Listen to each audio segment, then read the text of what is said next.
Hello friends, मैं अजय श्रीवास्तव स्वागत करता हूं आपके यूट्यूब चैनल क्रैक एग्जाम में। जैसा कि यूपी टेट 2022-23 की तैयारी हमारे चैनल पर चल रही है, उसी क्रम को आगे बढ़ाते हुए आज संस्कृत का पाठ्यक्रम जो प्राथमिक स्तर 1 से लेकर 5 तक के बीच में होता है, उसके बारे में हम लोग जानेंगे। हिंदी की क्लासें आपकी चल रही हैं इसी चैनल पे, वहाँ पे आप जाके देखिए। आपकी हिंदी की पूरी क्लासें वहाँ पे चल रही हैं और आज से आपकी संस्कृत की भी क्लासें चलेंगी। इसका पूरा पाठ्यक्रम समझ लेते हैं, क्या क्या हमें संस्कृत में पढ़ना है और किस हिसाब से हम परीक्षा में सफल होना है। और हिंदी को आप जाके वहाँ पे देखिए, चैनल को सब्सक्राइब करिए और शेयर करिए, जैसे कि आपको सारी जानकारी आपको प्राप्त होती रहे। चलिए, संस्कृत का क्या है पाठ्यक्रम। हिंदी का हम लोगों ने देख लिया, हिंदी की तैयारी शुरू चलिए, उसकी क्लासेस चल रही हैं। संस्कृत में मुझे क्या क्या पढ़ना है और किस हिसाब से पढ़ना है, उसको हम लोग देखते हैं। इसका पाठ्यक्रम क्या है, सिलेबस क्या है।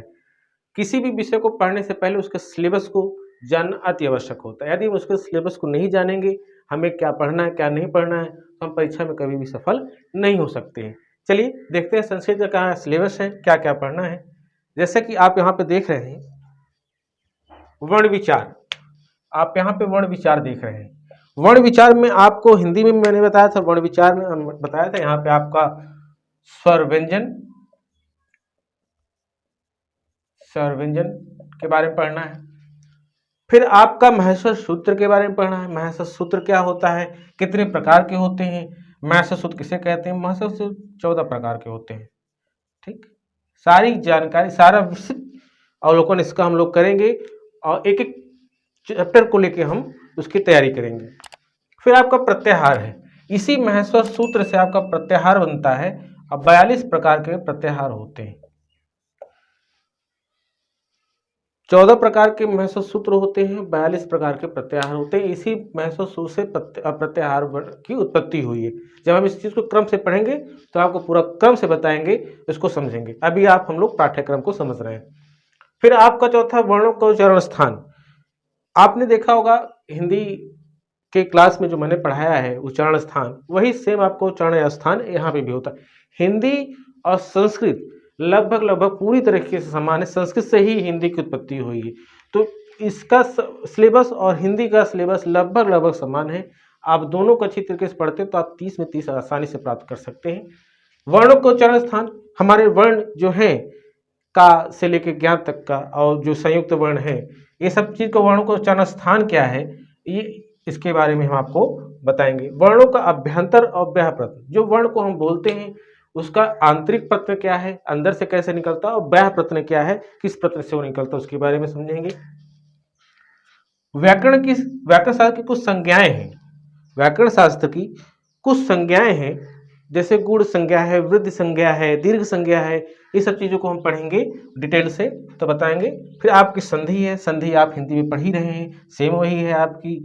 स्वर, व्यंजन एवं विसर्ग 3 प्रकार की है। समास आप पढ़ ही रहे हैं, बस एक फर्क है कि संस्कृत में समासों की संख्या 5 है।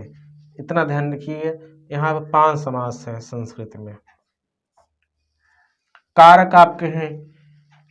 प्रत्यय आप पढ़ेंगे, आप हिंदी में प्रत्यय पढ़ेंगे, कारक हिंदी में पढ़ेंगे। प्रत्यय उपसर्ग है, अव्यय है, पर्यायवाची शब्द है, आपकी हिंदी में भी वही है, आपकी संस्कृत में भी वही है। विलोम शब्द आपका है। वाच्य परिवर्तन है, वाच्य परिवर्तन में यह है कि एक शब्द आपको दिया जाएगा, उसका आपको परिवर्तन करना है। हिंदी में भी आपका वही है और संस्कृत में अंगों के नाम, ये एक अलग हुआ है हिंदी से। अंगों का नाम, फल एवं जानवरों का नाम, ये आपको इससे लगभग एक प्रश्न तो आता ही आता है, एक प्रश्न तो आता ही आता है, वो 100% है। शब्द रूप, शब्द रूप आप पढ़ेंगे, राम का रूप, श्याम का रूप, नदी का रूप, ये सब चीजों का रूप पढ़ना है। फिर आपका सर्वनाम रूप आ जाता है। सर्वनाम में आपको तद, किम, अस्मद, युष्मद का रूप आपको पढ़ना है। फिर आपका धातु रूप आ जाता है। धातु रूप में आपको गम धातु, लिख धातु, ये सब धातुओं का रूप पढ़ना है। संस्कृत की संख्याएं हैं, ये आपकी संस्कृत की संख्या 1 से लेकर 100 तक हम जो संस्कृत की संख्याएं पढ़ते हैं, जैसे आप देख लीजिए, जैसे द्वादश, ये संस्कृत की संख्या है। 12 और 12 हिंदी की संख्या है। आइए, द्वादश आपकी संस्कृत की संख्या है। कवियों एवं लेखकों के नाम, जो संस्कृत के कवि हैं, जो संस्कृत के लेखक हैं, उनके नाम, और जो संस्कृत की सूक्तियाँ हैं उनके नाम, और अनुच्छेद आपका लगभग वही, मतलब जो गद्यांश और पद्यांश होता है आपका लगभग 4 से 5 नंबर का ये आता है। 30 नंबर का टोटल इसका पेपर होता है। इसका सिलेबस आप लोग देख लीजिए। वर्ण विचार, महेश्वर सूत्र, प्रत्याहार, वर्णों का उच्चारण स्थान, वर्णों का अभ्यंतर और व्याप्रत्न, व्याकरण शास्त्र की संज्ञाएं, समास, कारक, प्रत्यय, अव्यय, उपसर्ग, फलों के नाम, जानवरों के नाम, वाच्य परिवर्तन, शब्द रूप, धातु रूप, ये सब आपके संस्कृत के सिलेबस हैं। कुछ सिलेबस हिंदी से अलग है, नहीं तो लगभग सब सिलेबस आपका संस्कृत और हिंदी का सेम है। कुछ ऐसे चैप्टर हैं जो संस्कृत में अलग हैं। 30 नंबर का पेपर होता है। ये सारे चैप्टर को हम आप साथ अध्ययन करेंगे, देखेंगे। हिंदी की मेरी क्लासें चल रही इसी चैनल पर, संधि की क्लास चल रही है, आप उसको देखिए। आपकी संधि वहाँ भी तैयार होगी तो आपकी संधि यहाँ पे संस्कृत में भी तैयार होगी। आप जाके प्लेलिस्ट में वीडियो है, आप जाके उस वीडियो को देखिएगा तो आपकी संस्कृत और हिंदी दोनों एक साथ चलेंगी, तो आपको पढ़ने में भी आसानी होगी और किसी प्रकार की दुविधा नहीं होगी। यह आपका संस्कृत का सिलेबस है। 30 नंबर का ये होता है। टोटल यूपी टेट का 150 नंबर का पेपर होता है, जिसमें 30 नंबर आपकी हिंदी होती है, 30 नंबर आपकी संस्कृत भी होती है, और जो 3 सब्जेक्ट आपके सीडीपी, मैथ और पर्यावरण, वो भी 30 नंबर के होते हैं। इसके बाद आपकी दिन में 3 क्लासें चलेंगी, एक पर्यावरण की, एक हिंदी की और एक संस्कृत की। ये तीनों क्लासें आपकी लगातार चलेंगी। आप वीडियो में बने रहें, चैनल पे बने रहें। नए हैं तो चैनल को सब्सक्राइब और शेयर जरूर करिए।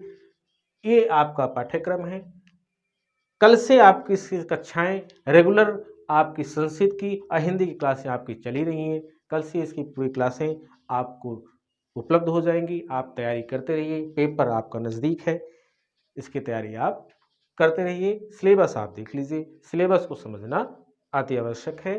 चलिए, बहुत बहुत धन्यवाद। हमारी शुभकामना आपके हमेशा साथ में रहेंगी। धन्यवाद। जय हिंद, जय भारत।